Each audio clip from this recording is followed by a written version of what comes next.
kita akan membahas pintu-pintu rizki dan bagaimana caranya nikmat Allah Subhanahu wa taala berupa rizki dunia ini yang sudah Allah anugerahkan kepada kita. Minimalnya kalaupun tidak bertambah, Bu, tapi jangan berkurang. Ya tentu kita meminta lebih daripada itu kan. Kalau bisa kita ini diberikan rizki yang banyak. Tapi kalaupun Allah Subhanahu wa taala belum mentakdirkan, jangan sampailah rizki kita dikurangi.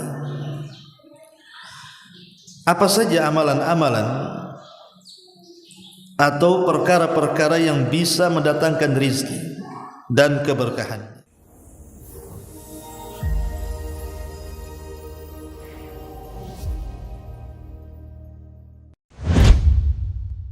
Bismillahirrahmanirrahim.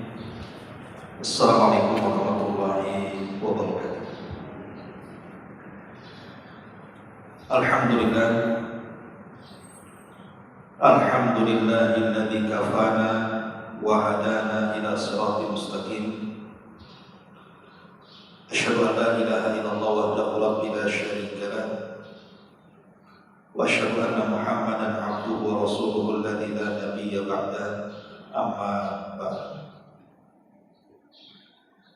Alhamdulillah, di pagi menjelang siang ini kita bisa duduk di taman-taman surga, di majelis ilmu, majelis yang dinaungi para malaikat, dan majelis penyebab dosa-dosa kita diampuni Allah Subhanahu wa taala. Tak lupa salawat dan juga salam kita hadiahkan kepada Rasul kita Nabi besar Muhammad sallallahu alaihi wa ala alihi wasallam. Pembahasan di hari ini kita akan membahas tentang kunci-kunci rizki dan keberkahannya. Ma'asyiral muslimat yang dimuliakan Allah Subhanahu wa taala. Tentu sebuah kebahagiaan seorang muslim apabila Allah Subhanahu wa taala meluaskan rizkinya. Bukan hanya diluaskan rizkinya tapi juga diberkahi. Karena buat apa luasnya rizki tapi kalau tidak berkah di dalamnya? Betapa banyak orang-orang yang kaya raya hidupnya tidak tenang. Terkadang banyak penyakit yang menimpanya, anak-anaknya nakal luar biasa, kadang-kadang cekcok keluarganya, tidak ada ketenangan hidupnya, banyak masalah yang menimpa kehidupannya. Itu disebabkan karena tidak ada keberkahan.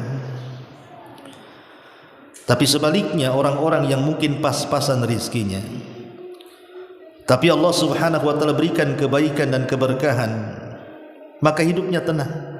Anak-anaknya nurut, jauh dari penyakit, tidak banyak masalah. Ya adalah riak-riak sedikit masalah tapi bisa diatasi.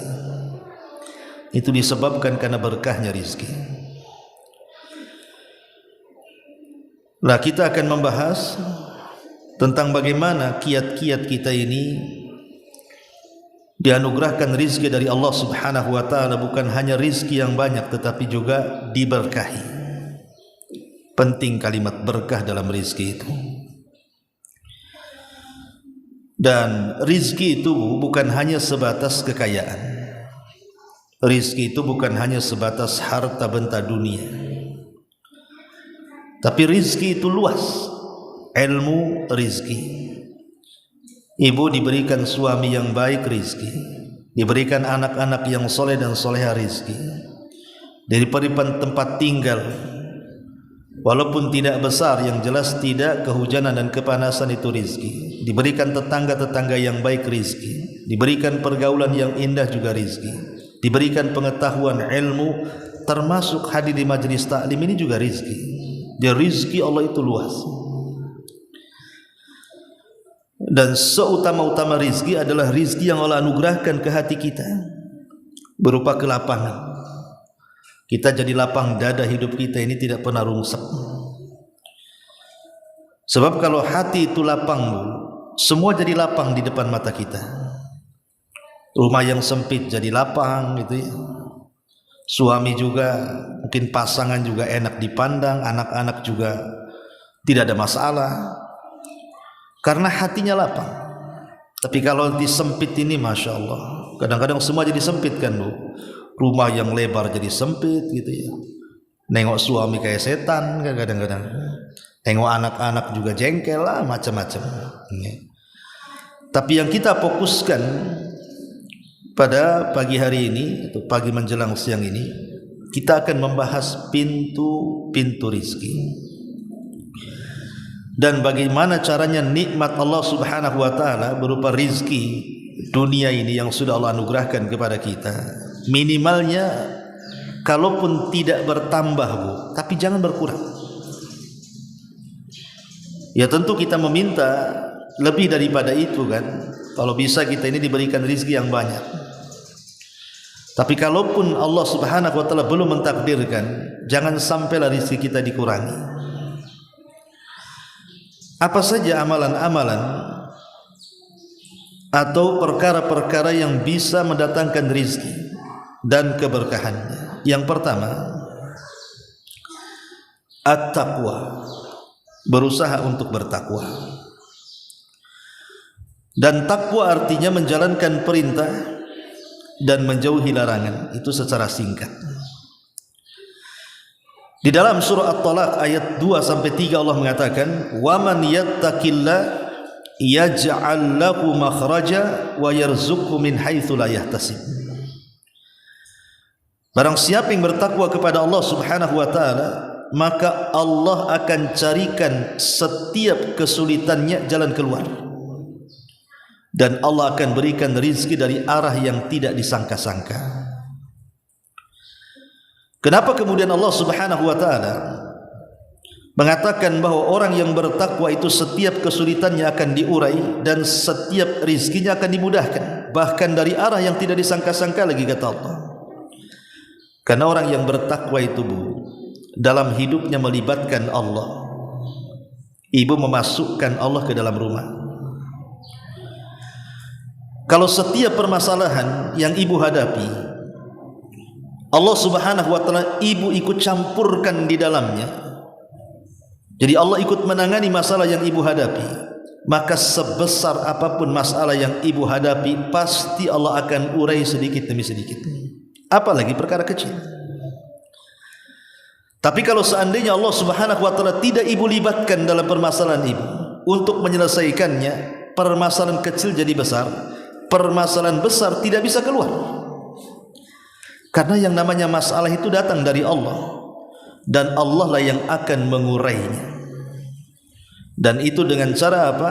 Mendekatkan diri kita kepada Allah, bertakwa, laksanakan yang wajib-wajib, salat 5 waktu. Kalau bisa juga ditambah dengan yang sunnah, jauhi hal-hal yang diharamkan Allah. Jangan sampai ibu masuk pada perkara-perkara yang diharamkan Allah. Karena di masyarakat ini Bu, melakukan yang diharamkan itu mudah. Seperti mamanya ibu gosip, itu kan haram Bu. Gosip itu sama dengan ghibah. Ataupun menyebar berita-berita hoax, berita-berita dusta, atau mungkin menghina orang, atau yang lebih daripada itu meninggalkan kewajiban, tidak mau sholat, tidak mau puasa Ramadan dan lain sebagainya. Ini yang pertama, libatkan Allah dalam kehidupan kita dengan cara apa? Bertakwa, laksanakan perintah, jauhi larangan. Yang kedua, al-istighfar, perbanyak istighfar. Saya sudah pernah mencoba ini dalam kehidupan saya pribadi ya. Ketika saya ditimpa masalah yang menurut saya itu susah untuk keluar dari masalah itu Bu. Memang pernah saya dapat masalah luar biasa. Masalah itu bagi saya itu mungkin dalam hidup saya ini paling parah gitu ya. Tapi saya teringat dengan hadis Nabi SAW bahwa man lazimal istighfar barang siapa yang melazimkan istighfar itu, Bu, ja'alallahu min kulli hamin faraja wa min kulli dhikin makhraja wa yarzuqhu min haitsu la yahtasib. Jadi barang siapa yang melazimkan istighfar, kata Nabi SAW, maka Allah akan keluarkan dari setiap kesusahan kepada kebahagiaan, dari setiap kesempitan menjadi lapang, dan Allah akan berikan rezeki dari arah yang tidak disangka-sangka. Jadi saya coba setiap hari dari pagi, siang, sore saya mengucapkan astagfirullah, astagfirullah, astagfirullah. Itu terus saya ucapkan. Beberapa hari kemudian, Masya Allah, memang apa yang disabdakan Nabi SAW itu harus kita yakini keberadaannya. Karena memang Nabi SAW tidak pernah mengucapkan dengan hawa nafsunya. Rasul itu mengucapkan wahyu yang Allah wahyukan kepadanya. Makanya ibu bisa cobalah ibu melakukan perkara seperti ini. Jadi kalau ada masalah, Bu, masalah apa saja, coba lisannya jangan lepas mengucapkan astagfirullah, astagfirullahaladzim, astagfirullahaladzim. Jangan dihitung, sebanyak-banyaknya setiap hari, pagi, siang, sore, pagi, siang, sore, malam, gitu, bukan? Saya yakin, Bu, karena saya pernah juga merasakan hal yang sama gitu ya, mengalami kesulitan luar biasa. Berturut-turut beberapa hari saya terus istighfar, Masya Allah, Allah urai itu masalah itu, sedikit demi sedikit, akhirnya kemudian selesai juga masalah itu. Jadi istighfar ini juga bukan hanya sekedar menghilangkan kesulitan kita, tapi lebih daripada itu bisa mendatangkan rizki. Disebutkan di dalam Al-Quran surah Nuh ayat 10 dan 12. Apa kata Allah? Allah Subhanahu wa taala mengatakan, faqul tastaghfiru rabbakum innahu kana ghafara yursilis samaa 'alaikum midrara wa yumdidkum bi amwalin wa banin wa yaj'al lakum jannatin wa yaj'al lakum anhara. Maka Nuh alaihi salatu wasallam mengatakan kepada kaumnya, beristighfarlah kalian kepada Rabb kalian, karena Allah Rabb kalian itu Maha Pengampun. Dengan sebab istighfar itu, kata Allah, Allah akan hujani air dari langit, Allah akan perbanyak harta dan anak-anak, dan Allah akan jadikan hutan-hutan dan sungai-sungai yang mengalir yang bisa kalian nikmati. Lihat bagaimana Allah Subhanahu wa taala janjikan orang yang banyak istighfar. Pertama, Allah akan berikan rahmat dari langit berupa hujan. Yang kedua, Allah akan perbanyak harta kita. Yang ketiga, Allah akan perbanyak keturunan kita, dan Allah akan suburkan tanaman-tanaman di sekitar kita, dan Allah akan airi sungai-sungai di sekitar kita. Ini menunjukkan apa, Bu? Memperbanyak istighfar itu mengundang rizki, mengundang rizki. Makanya coba ibu kasih nasihat suami ibu yang kerja, entah kerja jadi taksi, entah di PT, entah di mana sajalah yang betul-betul bekerja. Coba lisannya jangan lepas daripada kalimat istighfar. Nanti kita akan rasakan. Pasti Allah Subhanahu wa taala akan permudah semuanya, dan terkadang Allah akan berikan rizki dari arah yang tidak disangka-sangka. Coba aja nasihati suaminya kalau pulang, bang, kalau kerja itu banyak istighfar. Ini yang kedua. Yang ketiga, asyukur, banyak-banyak bersyukur. Karena Allah Subhanahu wa taala mengatakan dalam surah Ibrahim ayat 7, Bu, la in ta'adzana rabbukum la in syakartum la azidannakum wa la in kafartum inna adzabi lasyadid. Dan Rabbmu telah mengizinkan kepadamu jika kalian bersyukur, kata Allah, la in syakartum la azidannakum. Pasti Allah Subhanahu wa taala akan tambah nikmatnya. Dulu di zaman Bani Israel, Bu, ada 3 orang yang diuji oleh Allah Subhanahu wa taala. Tiga-tiganya berpenyakit. Yang satu badannya penuh dengan borok, penuh dengan luka, benanah, berdarah, orang jijik melihatnya. Yang satu pula botak kepalanya, penuh dengan luka-luka, nanah-nanah, darah-darah di kepalanya, dan tidak tumbuh satupun rambut. Yang satu pula buta. Jadi ada 3 orang diuji penyakit.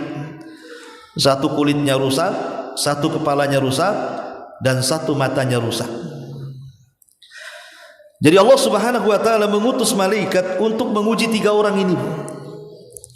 Pertama datang kepada orang yang rusak kulitnya, banyak nanah, banyak darah. Jijik orang melihatnya, tidak mau dekat kepadanya. Malaikat ini menjelma manusia. Kemudian datang dan mengatakan, ya fulan, seandainya engkau berkeinginan Allah memberikan sesuatu kepadamu, kira-kira apa cita-citamu? Maka orang yang kulitnya rusak ini mengatakan, demi Allah aku tidak hendak apapun kecuali Allah menyembuhkan penyakit yang ada di badanku. Semoga Allah menyembuhkan seluruh penyakit yang ada di kulitku dan kulitku menjadi indah dan orang tidak menjauhiku. Akhirnya malaikat yang menjelma manusia ini mengusap orang ini, tiba-tiba sembuh total.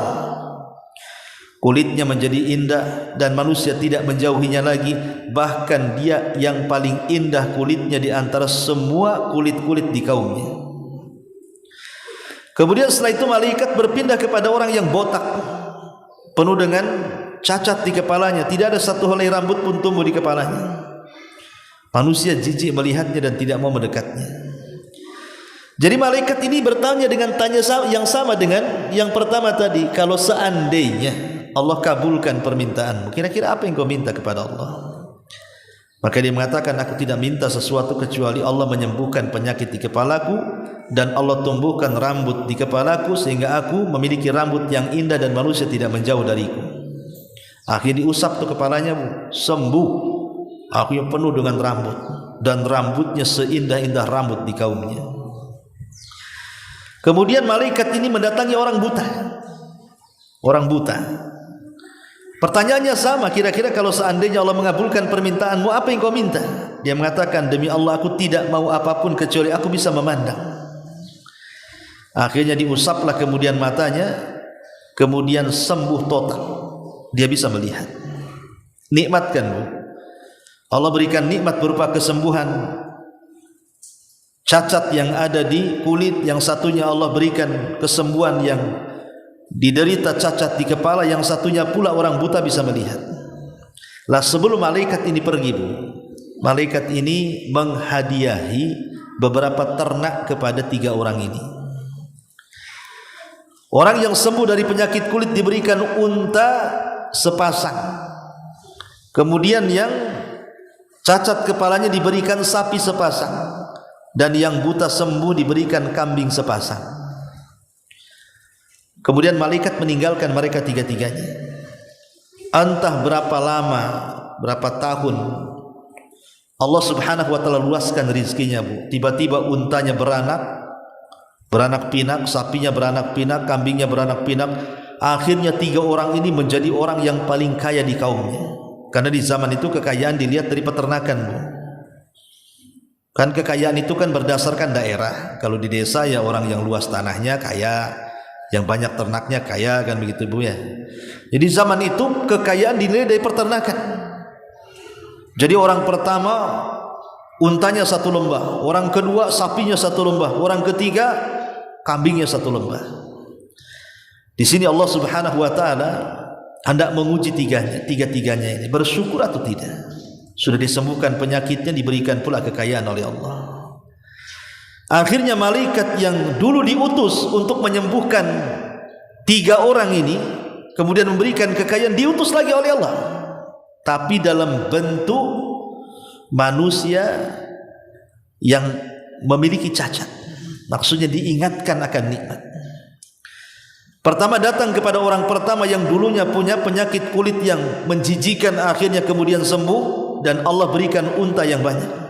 Malaikat ini datang menjadi pengemis dalam bentuk yang menjijikkan kulitnya. Maksudnya biar diingatkan bahwa engkau seperti aku dulu, gitu maksudnya. Ketika kemudian dia meminta sebagian rizki yang Allah rizkikan kepada dia berupa unta, dia minta 1 ekor unta, karena unta dia kan sudah banyak tuh. Tiba-tiba dia mengingkari dan mengatakan unta ini warisan orang tuaku katanya. Padahal bukan warisan orang tuanya. Dia kufur nikmat. Maka malaikat ini mengatakan kalau engkau dusta Allah akan kembalikan musibah yang dulu pernah menimpa. Akhirnya malaikat mengaku aku ini utusan Allah untuk mengujimu, tapi engkau tidak bersyukur. Akhirnya diusap lagi orang ini, sakit lagi, dan semua untanya mati, dan balik lagi miskin dan orang-orang menjauhinya. Naudzubillah.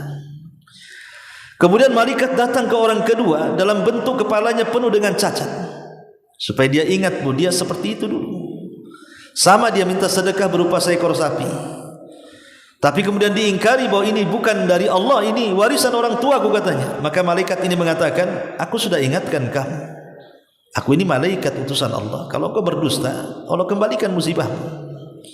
Akhirnya betul-betul dikembalikan, Bu. Langsung rontok rambutnya, kembali lagi penuh dengan luka, dan semua sapinya meninggal. Miskin lagi, dijauhi lagi manusia, kecuali satu orang yang buta. Malaikat ini datang ke orang buta, kemudian meminta sedekahnya. Tiba-tiba orang buta ini mengatakan, kalau engkau ingin sedekah, ambillah kambingku satu lembah itu katanya. Karena aku sudah bersyukur dengan bisa melihat, inilah nikmat Allah terbesar dalam kehidupanku. Maka malaikat ngomong bahwa aku adalah malaikat utusan Allah, karena engkau satu-satunya orang yang bersyukur kepada Allah dari nikmat sembuh dan juga nikmat harta, maka Allah akan tetapkan kesembuhanmu dan Allah akan perbanyak hartamu. Itulah Allah Subhanahu wa taala mengatakan, la in syakartum la azidannakum. Kalau engkau bersyukur, kita tambah nikmatnya. Maka pandai-pandailah bersyukur, Bu. Jangan selalu mengeluh. Karena biasanya ibu-ibu ini, maaf, kadang-kadang lisan ini tidak dijaga. Hujan dicela. Kok hujan terus, gak panas-panas, jemuran pula tak kering-kering katanya. Nanti panas pula dicela, kapan hujan katanya, tak ada air. Itulah ibu-ibu kadang-kadang. Ya, nggak bisa, Bu. Kita tidak boleh mencela matahari. Matahari dicela tetap dia terbit. Hujan dicela tetap dia turun. Panas dicela tetap dia panas. Gak mungkin nurut kepada celaan kita. Itu sudah takdir Allah Azza wa Jalla. Maka nikmati saja. Kalau ada hujan, alhamdulillah, Allah menurunkan rahmatnya kepada kita. Ada panas, alhamdulillah, masih diberikan panas. Di tempat lain hujan terus tidak ada panasnya. Maka pandai-pandailah mengucapkan kalimat alhamdulillah ala kulli hal. Ini yang ketiga. Yang keempat, as-sadaqah, memperbanyak sedekah. Sedekah itu, Bu, gak harus banyak. Kalau memang kemampuan kita tidak bisa banyak, tidak perlu banyak, tapi biasakan bersedekah. Walaupun hanya 1.000, 2.000 perak gitu kan. Tetapi kalau rutin, itu bisa mendatangkan keajaiban luar biasa. Apalagi sedekah itu ibu sembunyikan, yang tidak ada yang tahu kecuali ibu dengan Allah. Allah Subhanahu wa taala berfirman di dalam Al-Qur'anul Karim, "Qul inna rabbi yabsutur rizqa liman yasha min ibadihi wa yaqdiru lahu wa ma anfaqtum min syai'in fahuwa yukhlifuhu wa huwa khairur raziqin." Katakan, ya Muhammad, sesungguhnya Rabbku dialah yang membentangkan rizki kepada siapa yang dikehendaki, dan dia sudah memberikan kadar-kadar rizki tertentu kepada manusia. Maka siapapun, kata Allah, wa ma anfaqtum min syai'in, apapun yang kalian infakkan dari sesuatu. Sesuatu itu nakirah. Dalam bahasa Arab nakirah itu yufidul umum atau tufidul umum. An-nakiratu tufidul umum. Lafaz nakirah itu memiliki makna umum, artinya sedikit ataupun banyak. Fahuwa yukhlifu, maka Allah pasti menggantinya. Wa huwa khairu razikin, dan dia sebaik-baik zat yang memberikan rizki. Maka jangan menjadi orang bakhil. Dan sebakhil-bakhilnya orang bakhil, kalau dia tidak supel dalam bertetangga. Sebakhil-bakhilnya orang bakhil itu ketika dia tidak mau menolong tetangganya. Contoh, tetangga datang ke ibu pinjam piring, pinjam gelas, pinjam gas, pinjam alat-alat dapur, kuali, apa semua kan. Mungkin dia ada acara gitu ya. Kemudian ibu bilang, aduh ndak ada, semua kepake. Padahal nggak kepake itu. Jangan kasih. Karena di antara ciri-ciri para pendusta agama atau pendusta hari kebangkitan itu adalah wayamnaunal maun. Mencegah tetangga-tetangga yang hendak meminjam sesuatu kepada kita, kita cegah. Itu sebakhil-bakhilnya orang bakhil. Ya, kalau di sini ada orang yang seperti itu, oh itu orang paling bakhil itu. Yang seperti itu aja nggak ngasih, cemana pula yang lebih daripada itu. Ya Ustadz, saya sih mau-mau saja minjamin pisau, tapi tak balik pula pisau itu. Kan ada, itu tetangganya yang nggak beres itu kan. Ya ibu datanglah, mana pisau yang kemarin dipinjam. Sekarang kan sudah ada handphone, Bu, dipoto. Biar ada bukti nih. Ya intinya Bu, jangan ke situ dulu. Ya kalau memang karakter tetangga seperti itu, pinjam-pinjam gak dibalikin, ya cukuplah satu kali kan gitu ya. Ya kalau bisa dinasihati, itu bukan pinjam nyuri itu namanya. Tapi intinya bahwa jangan bakhil. Ini sedekah ini bisa membuka pintu rizki. Makanya lihat para pedagang Bu, para pedagang itu, kalau mereka pandai-pandai berdagang dengan cara menyelipkan sedekah Bu, sebenarnya dia akan untung banyak Bu. Contoh mamanya ibu jual buah-buahan, ada orang beli duku 1 kilo, ibu tambah sedikit lah, 1,5 kilo on pokoknya kan.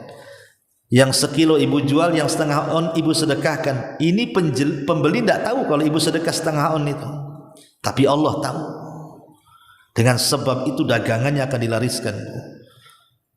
Tapi sebaliknya kemudian orang berpikir, orang beli 1 kilo dikurangi plus 1/2 on kan itu kan, dengan keyakinan bahwa kalau curang dalam berdagang makin banyak pula untungnya. Siapa bilang curang dalam dagang itu tidak ada untungnya, justru akan menambahkan kefakiran dalam jualannya. Maka biasakan sedekah. Kemudian yang selanjutnya al-ihsan ila du'afa, berbuat baik kepada orang-orang lemah. Pamannya di daerah kita ini, di sini di Beliung ini adalah orang yang miskin gitu ya. Dari sekian warga di sini itu yang paling miskin orang itu. Maka ibu dekati orang itu. Dekati orang itu, sayangi orang itu. Ya syukur-syukur kemudian ibu bisa mengajak berdakwah, diajak ngaji, diajak sholat, diajak apa gitu kan. Kemudian sedekah kepada mereka. Karena Nabi SAW mengatakan hal tungsoruna wa turzakuna illa bidu'ai fikum. Ingat, kita ditolong dan diberikan rizki itu dikarenakan menolong orang-orang lemah di antara kita. Jadi kalau seandainya di sini ada orang yang paling lemah, paling miskin, paling fakir, kita tolong, maka itulah pembuka rizki dalam rumah sebenarnya. Kesempatan Bu, kita nggak jauh-jauh cari orang miskin, di sini aja ada gitu kan. Ini kesempatan. Ihsan ila du'afa namanya, berbuat baik kepada orang-orang lemah. Kemudian juga as-silatul rahim, pembuka pintu rizki adalah bersilaturahim. Nabi SAW mengatakan man sarrahu an yubsata lahu fi rizkihi wa an yunsa'alahu fi atharihi falyasir rahimahu. Barang siapa yang hendak dibentangkan rizkinya, dipanjangkan umurnya, banyak-banyak silaturahim. Banyak-banyak silaturahim. Kemudian juga kathratus salati ala nabi, memperbanyak salawat. Allahumma salli ala Muhammad, Allahumma salli ala Muhammad. Di rumah, di jalan, mau ke pasar, pulang dari pasar, mau ke pengajian, pulang dari pengajian, biasakan ibu membaca Allahumma salli ala Muhammad, sallu ala Muhammad. Nabi SAW mengatakan dari hadis Ubay bin Ka'ab radhiyallahu anhu, karena Rasulullah SAW idza dhahaba thulutha al-laili qama. Rasul itu apabila telah berlalu 2/3 malam, maka Rasul akan berdiri. Faqala ayyuhan nas udhkurullaha ja'atir rajifatu tatba'uha ar-radifah, ja'al mautu bima fihi, ja'al mautu bima fihi. Kata Nabi SAW, hei manusia, ini Rasul ngomong di 1/3 malam akhir mendekati subuh nih. Hei manusia, berzikir kalian kepada Allah. Berzikir kalian kepada Allah. Pasti datang tiupan pertama yang menghancurkan alam, lalu mengikutinya tiupan kedua yang membangkitkan. Kematian dan semua yang ada padanya pasti datang. Kematian dan semua yang ada padanya pasti datang. Qala Ubay bin Ka'ab kemudian berkata, Qultu ya Rasulullah, inni ukthiru salata alaika, fakam aj'alu laka min salati. Kata Ubay ibn Ka'ab radhiyallahu anhu, ya Rasulullah, saya ingin memperbanyak salawat untukmu. Kira-kira berapa banyak aku harus bersalawat untukmu dalam doaku? Maka Nabi SAW mengatakan, Masyi'ta, terserah engkau. Qala, maka Ubay mengatakan, Qultu fathulutsaini. Qala masyi'ta. Bagaimana kalau seandainya aku bersalawat seperempat salawat dalam doaku, seperempat doaku gunakan untuk bersalawat kepadamu? Maka Rasul mengatakan, terserah kamu. Kemudian dia mengatakan, fa in zidta fa huwa khairun laka. Jika engkau tambah wahai Ubay, maka engkau bisa menambah separuh dari doamu bersolawat dan separuhnya lagi meminta. Dan jika engkau mau, engkau bisa 2/3 bersolawat, dan itu lebih baik bagi kamu. Artinya 1/3 bersolawat dan 1/3-nya lagi, 2/3 bersolawat dan 1/3-nya lagi berdoa. Jadi Nabi memberikan solusi. Dalam doa kita bisa jadikan salawat separuh doa, atau 1/3 salawat 2/3 doa, atau 2/3 salawat 1/3 doa. Kata Nabi SAW, dia mengatakan, idzan tak tukaffi hammaka, atau tukfa hammaka wa yughfaru laka dzambuka, kata Rasul. Jika engkau terus memperbanyak salawat wahai Ubay, pasti engkau akan dicukupkan kebutuhanmu dan engkau akan dihapuskan dosa-dosamu. Lihat ujung hadismu. Orang yang memperbanyak salawat, kata Rasul, akan dicukupkan rizkinya, akan dimudahkan rizkinya, bahkan akan diampuni pula dosanya. Makanya kalau ibu di rumah itu sama suami banyak bersalawat, bu, Allah mudahkan rizki suami itu. Pasti Allah, pasti, enggak usah ragu-ragu, pasti Allah mudahkan. Karena ini Rasul yang mengatakan tukfa hammak wa yughfar laka dzambuk. Maka Allah Subhanahu wa taala akan mencukupkan semua kebutuhanmu dan Allah akan ampuni dosa-dosamu. Luar biasa, Bu. Jangan anggap remeh salawat ini. Yang mengatakan Allahumma shalli ala Muhammad. Allahumma shalli ala Muhammad. Jadikan salawat itu zikir harian. Bahkan kalau ibu kaget, latahnya sholawat tuh kalau bisa. Ibu jalan dari sini nih ke Sandung, saya nggak doakan ya. Maksudnya kalau ke Sandung, kaget ibu, Allahumma sholli ala Muhammad, kan enak, Bu. Ini ke Sandung jangkrik, apa pula jangkrik disebut-sebut, Bu? Ya nggak ada faedahnya menyebut jangkrik, menyebut apa lagi ya kan? Allahumma sholli ala Muhammad, itu sudah kita dapat pahala gitu kan, rizki pula nanti Allah bukakan pula sama kita. Ini juga diantara kunci rizki, kasratus salati ala nabi. Kemudian juga qiraatul Quran. Ibu suka baca Quran. Ya Ustaz, kalaupun saya tidak punya hafalan, tidak mungkin lah kayak ibu nggak punya hafalan. Hafalah kulhu, masa tak hafal kulhu, inna a'tayna, Qul a'udzu birabbin nas, itu kan surat favorit ibu kalau sholat kan. Baca saja setiap hari kulhu. Bahkan kalau ibu membaca kulhu 10 kali, Bu, pagi umpamanya 3, siang 3, sore 3, malam 1.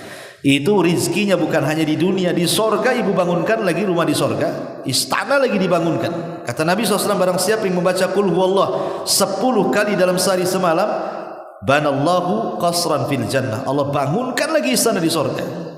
Di dunia sudah Allah mudahkan rizkinya, di sorga pula Allah bangunkan pula rumah di sorga. Luar biasa, Bu.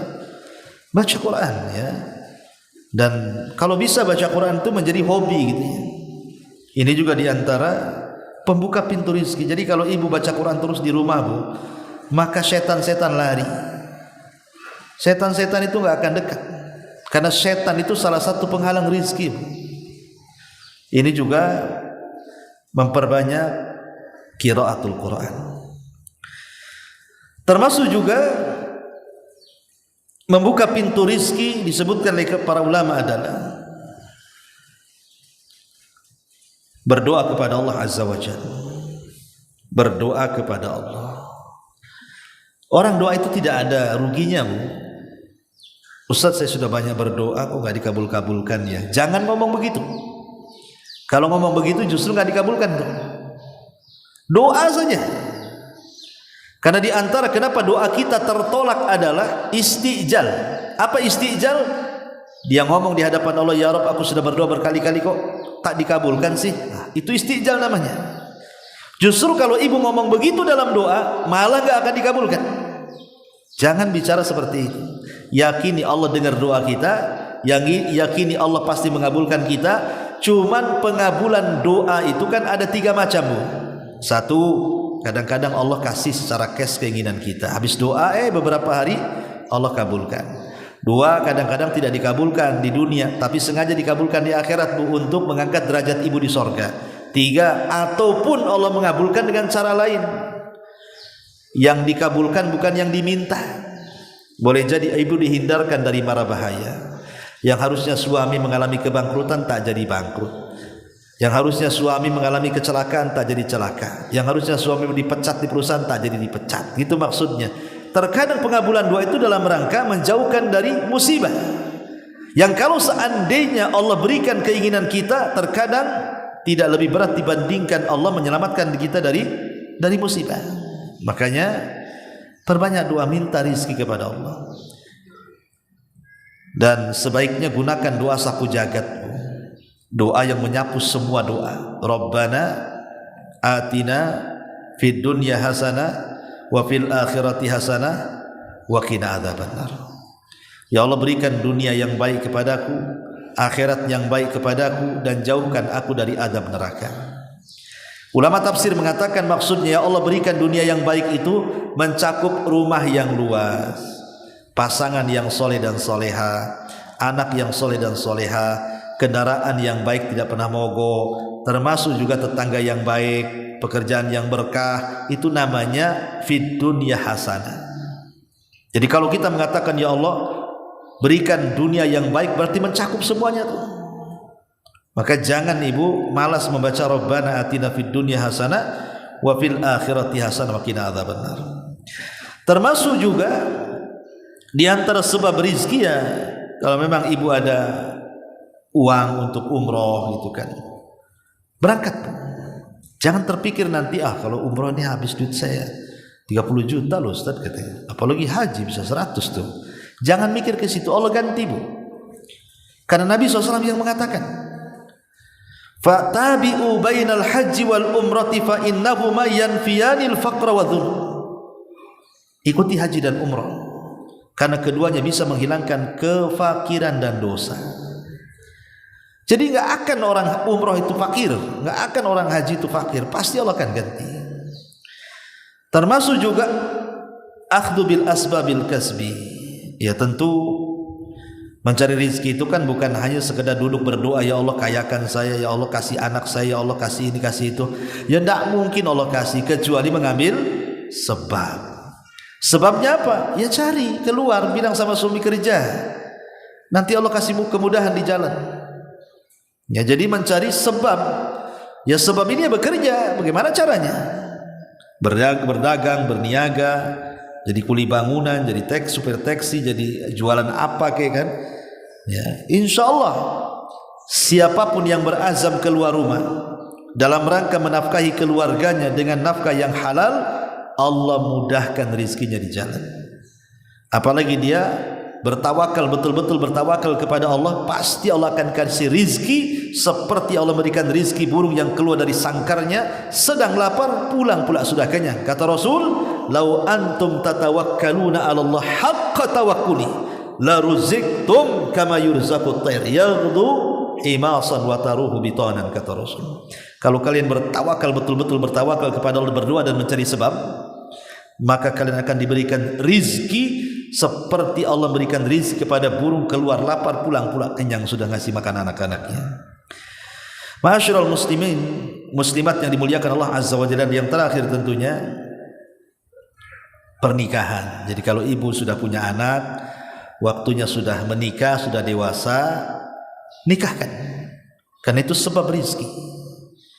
Menikah itu sebab rizki. Karena yang tadinya istri ditulis sendiri, suami tulis sendiri, tiba-tiba setelah menikah tentu istri tidak bekerja, maka bagian istri diberikan kepada suaminya. Kemudian punya anak lagi, nanti anak diberikan kepada keluarganya, dan begitu seterusnya. Inilah diantara perkara-perkara yang bisa membuka rizki kita. Tapi sekali lagi, bahwa rizki terbaik itu bukan dunia, tapi rizki terbaik adalah ketenangan hati yang dipenuhi dengan iman, takwa, dan juga rasa takut, harap, dan juga cinta kepada Allah Subhanahu wa ta'ala. Itulah rizki yang sesungguhnya yang bisa melapangkan dada kita. Wallahu a'lam bishawab. Ini diantara poin-poin supaya kita diberikan kekayaan, dan supaya berkah dalam kekayaannya, minimalnya walaupun tidak bertambah, janganlah berkurang. Syukur-syukur bertambah, dan yakin pasti akan bertambah. Karena orang yang bersyukur saja sudah jelas pasti Allah akan tambah, kan? Tapi jangan kufur. Kalau sudah kufur, maka tidak akan ditambah, yang ada azab akan ditimpakan kepada kita. Lihat orang-orang yang dulunya kaya raya, ketika mereka bakhil, ingat kekayaan itu ada waktunya. Akhirnya apa? Sudah kaya raya, rumahnya sudah gedong, uangnya miliaran, tanahnya di mana-mana, usahanya di mana-mana, tapi dia tidak bisa menikmati kekayaannya. Mungkin Allah buat dia sakit parah, stroke, terduduk, tidak bisa berjalan. Lalu apa gunanya kekayaan itu? Punya mobil tak bisa nyetir, karena apa? Dia bangun aja harus dibangunkan, jalan harus dipapah, rumah seluas-luasnya dengan pemandangan indah, dengan taman-tamannya pun tidak bisa dinikmati. Dia hanya bisa terbaring, terbujur kaku di tempat pembaringan. Buat apa? Kalau seandainya kemudian sudah kaya, tiba-tiba sakit parah seperti itu, apa yang enak dari hidupnya coba? Terkadang kekayaan malah menyiksa dia, kan? Itu salah satunya karena tidak syukur nikmat. Allah buat seperti itu. Wallahu a'lam bishawab. Baik, sampai di sini Bu. Sebelum saya tutup, kalau ada yang bertanya ya monggo silakan. Kalau tidak kita tutup.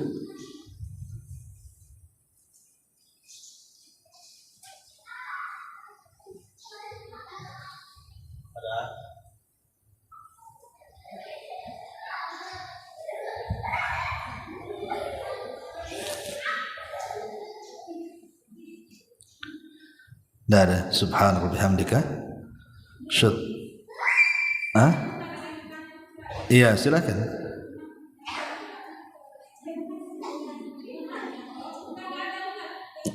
Nggak ada, gimana? Tadi ada, nggak ada, nggak ada aja lah. Oh itu ada. Silakan. Iya.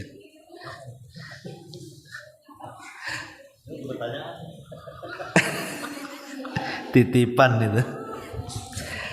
Taib, subhanallahi bihamdika asyhadu an la ilaha illa anta astaghfiruka wa atubu ilaik. Allahu ta'ala alam. Assalamualaikum warahmatullahi wabarakatuh. Intinya bahwa tolong berakhlak kepada Allah. Membahas tafsir dari surah Al-Imran. Lahirlah Imam Muslim, Abi Dawud, Tirmidzi, Ibnu Hibban. Jadi ketika Yunus alaihi salatu wassalam terkena undian itu,